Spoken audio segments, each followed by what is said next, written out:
Sure, you might love sushi, croissants, and whiskey, but could you eat insects, yoga mats, and beaver butt juice? Fair warning, what you're about to see might put you off these foods forever. The infamous theory that hot dogs contain animal lips and anuses is probably a little hyperbolic, but it's not too far from the truth. Hot dogs are made using scraps and trimmings from a variety of different animals, which may include cows, pigs, or chickens. The cheaper the hot dog, the more likely it is to contain mechanically separated meat. Mechanically separated meat is essentially a meat puree, made by pressing the meat from the bones that remain after butchering. This may include skin, fat, and gristle. According to USDA requirements, a hot dog should only contain less than 20% mechanically separated meat, but that's still a whole lot of meat sludge. In order to make franks, these trimmings are combined with starches and seasonings and emulsified into a batter, which is then cased in cellulose. Et voila, the good old American hot dog. God bless America. If you can't stand knowing how the sausage is made, you're probably not going to want to know about chicken nuggets either. As Jamie Oliver so often attempted to impress upon young people, chicken nuggets aren't made with chicken meat, but rather a kind of chicken milkshake. According to some studies, only 50% of a chicken nugget, and sometimes less than that, is actually made up of muscle tissues. The rest seems to contain a mysterious mix of nerves and fat. This mix is seasoned with maltodextrin, a form of sugar, as well as sodium phosphates before the nugget is battered and deep fried. And that's to say nothing of the way those chickens were bred. McDonald's, for example, is one of the worst sellers of chicken nuggets when it comes to the inhumane treatment of animals. The chickens are hatched in incubators and live in filth and squalor until it's time for slaughter. It's not surprising that a lot of highly processed foods contain questionable ingredients, but did you know that some nostalgic, home-cooked meals can be just as tough to stomach? Consider Thanksgiving dinner and its most typical centerpiece, the roast turkey. Turkey in and of itself isn't necessarily any better or worse than any other meat, but in the United States, where white meat is prized, turkeys have been bred to be breast-heavy in order to make it impossible for these birds to run, fly, or even mate. The size of a turkey tom's breast is so enormous that it would actually crush the hen if the pair attempted to copulate as nature intended. As a result, domesticated turkeys must be bred using artificial insemination. Concerns surrounding this cruel treatment may already turn you off turkey, and it's not any easier to hear that some 85 to 90% of the turkeys we consume have been raised on factory farms. Maybe that nut roast doesn't look so bad after all. Many meat eaters have made their peace with the inhumane treatment of animals raised for consumption, but it's particularly hard to contend with the deeply unethical world of veal production. Veal is made from the meat of 6 to 8-month-old male calves. These calves are separated from their mothers very shortly after birth in order to preserve the mother's milk supply, and many spend the entirety of their short lives in a tiny crate that may be smaller than 1 cubic meter. This process is meant to cause the calf's muscles to waste, making the meat even more tender. Veal crates have been outlawed by the European Union, and some American veal companies are phasing the practice out. Crates have also been outlawed by some states, including Arizona, California, Colorado, Kentucky, Maine, Massachusetts, Michigan, Ohio, and Rhode Island. But there is no federal law prohibiting the practice, and many other states continue to raise veal in this manner. Some strange additives and processes are obscured by the industries that use them. However, New Hampshire's Tamworth Distilling has been wholly forthcoming in its use of beaver butt juice. God help us all. Castoreum is a substance extracted from a beaver's castor sac, which is located near, but not in, the anal gland. The castor sacs are used to expel a scent used to mark a beaver's territory, and in the case of beavers, that substance has a musky vanilla aroma. Castoreum has been used since ancient Roman times. It was a fairly widespread stand-in for vanilla until the beaver trapping industry fell from grace. These days, harvesting castoreum requires a process that involves hand-milking the castor sacs of anesthetized beavers, but this small artisanal company leans into the oddity of this historic ingredient with its whiskey. According to them, castoreum imparts a leathery flavor reminiscent of raspberry and vanilla to the finished whiskey. Cheers! Octopuses might not be as cute as piglets or veal calves, but consuming such an intelligent animal may give you pause for thought. Octopuses exhibit far greater intelligence and natural curiosity than many other animals. Despite being fairly solitary creatures, they can also cooperate with other octopuses, and even with other species, to hunt and track down hidden prey. They are also able to learn by watching another octopus carry out a task. Octopuses are notable for their ability to use what has been referred to as conditional discrimination, which means that they can make modifying choices depending on the context. Research has shown that the cephalopods are even capable of planning, reasoning, and problem solving. Additionally, octopus farming poses many risks to the environment, as it tends to impact negatively on marine environments. Since octopuses are carnivores, they have to be fed other fish, which further depletes ecosystems.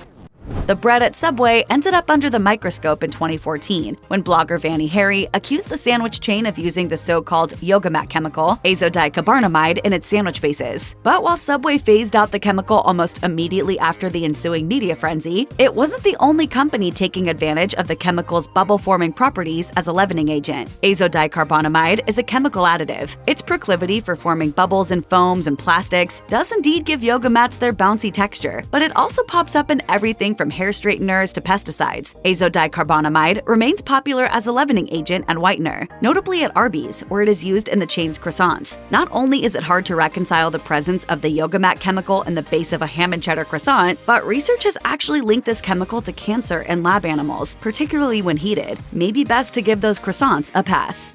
Oh, sacre bleu!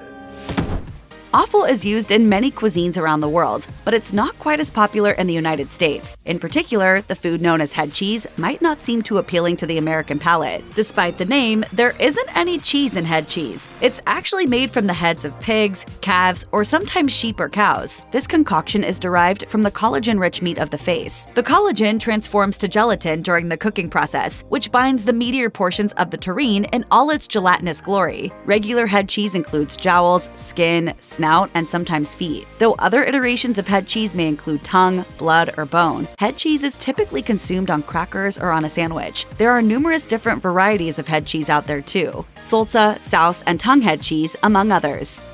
If you've ever enjoyed a California roll, you've probably enjoyed the sweet flavor of fake crab meat. Imitation crab meat is less expensive than real crab, as it's made with a mixture of cheap fish ground into a paste and seasoned with sugar and salt. It may also be bulked out with starch, egg whites, and vegetable oil. Fake crab is usually dyed with a red dye known as carmine to give it that sought-after rosy hue. And guess what? Carmine is derived from insects. Cochineal hail from Latin America, and their diet mostly consists of cacti. The wingless females are used to make carmine, which may also be labeled as natural red 4, crimson lake, or E120. These insects are dried and filtered to remove any appendages before being used. They turn up in everything from cosmetics to candy. Unlike some others, this additive is quite harmless, but for those unaccustomed to the time-tested practice of insect consumption, it could still be hard to swallow.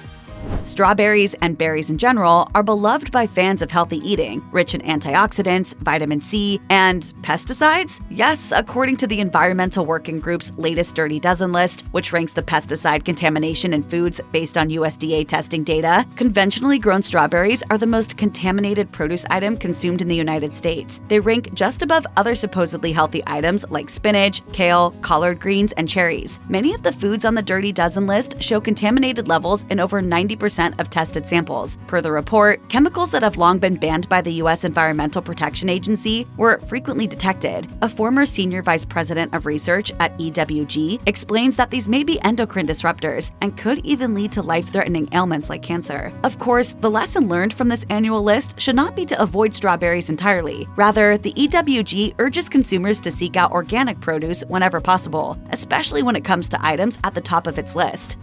You probably know better than to swallow your chewing gum, and for good reason. Gum contains numerous different substances that can pave the way for some digestive side effects, including glycerol, a compound derived from wood, and sorbitol, an artificial sweetener. It always goes wrong when we come to the dessert. Always. That said, the most surprising chewing gum additive is lanolin. Lanolin is a waxy secretion produced by glands in a sheepskin that keeps its wool waterproof, and so it's used as an ingredient in certain skincare products. But it can be also found in some chewing gums, as it can lend this treat its sought-after rubbery texture. And since the use of lanolin is so standardized that it doesn't need to be listed on the gum's packaging, you may not even know it's there. Dry-aged beef may be the most sought-after by steak lovers, but would they be clamoring for these pricey cuts if they knew that dry aging pretty much just means letting beef rot? As Katie Flannery, butcher and COO at Flannery Beef, tells the Robb Report, an unsexy way to explain it is that dry aging, in a nutshell, is a controlled decay process. Exposing the beef to oxygen allows enzymes and bacteria to break it down and tenderize it. Compounded with the moisture loss that occurs during the process, dry aging results in a far richer flavor. In an interview with Serious Eats, Josh Ozerski, organizer of the annual Metopia Festival, described this flavor as funky. Of course, the controlled nature of the rotting is essential to this process. The bacteria on the surface of the beef are healthy, much like those used to age cheese, and any visible mold is cut away before the beef is cooked and served. Still, seeing an aging room filled with rotting meat carcasses could have even the biggest steak fan reaching for the salad. Chocolate may be considered a superfood, and peanuts may be rich in protein, but if you're looking for those antioxidant benefits, don't go reaching for a chocolate-covered payday. If you take a closer look at the label, you'll notice that payday isn't described as chocolate per se, but chocolatey. This indicates a loophole that allows producers of cheap chocolate-flavored candy to avoid adding enough chocolate liquor to the product to actually make it true chocolate. The resulting candy lacks the same mouthfeel as the real stuff, since it is made with vegetable oil rather than cocoa butter. Of course, payday is not the only culprit of such trickery. Good Humor uses a so-called chocolate-flavored coating on its original ice cream bars. Even Butterfinger, ironically, contains no cocoa butter. If only the real thing will do, examine the ingredient list to ensure that either chocolate liquor, cocoa, or cocoa butter appear.